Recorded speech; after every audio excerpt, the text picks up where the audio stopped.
అధికార మదంతో కాంగ్రెస్ శ్రేణులు అరాచకాలకు పాల్పడుతున్నారని ఆందోళన మాజీ ఎమ్మెల్యే క్రాంతికిరణ్ మండిపడ్డారు. టెక్మాల్ మండలం షాబాద్ తండాలో పట్టాలున్న గిరిజనులపై దాడి చేయడం దారుణమన్నారు. మెదక్ ప్రభుత్వ హాస్పిటల్లో చికిత్స పొందుతున్న గిరిజనులు ఆయన పరామర్శించారు. పోలీసులు కండువాలు లేని కార్యకర్తలా వ్యవహరించి బీఆర్ఎస్ శ్రేణులపై కేసులు పెడుతున్నారన్నారు. బాధితులకు న్యాయం జరిగేలా దాడికి పాల్పడ్డ వారిపై చర్యలు తీసుకోవాలని జిల్లా ఎస్పీకి కోరారు.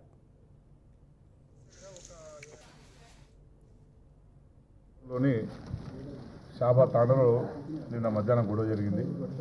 ఒక భూమి విషయంలో ఎవరైతే కాసుదారుడు ఉన్నాడో, ఎవరైతే వ్యవసాయదారుడు ఉన్నాడో, ఆ వ్యవసాయదారుడి భూమిలో కాంగ్రెస్ పార్టీకి చెందిన ఒక వ్యక్తి అక్రమంగా దున్నడం జరిగింది.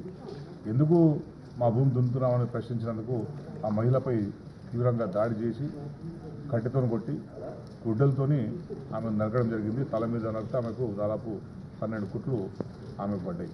అట్లాగే ఇంకొక మహిళకు పక్కటెంకలు విరిగిపోయినాయి, ఇంకో మహిళకు కాలు విరిగిపోయింది.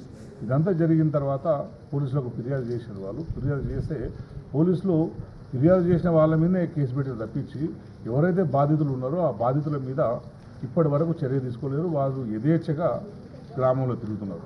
ఇప్పుడు గ్రామస్తులందరూ కలిసి ఉదయం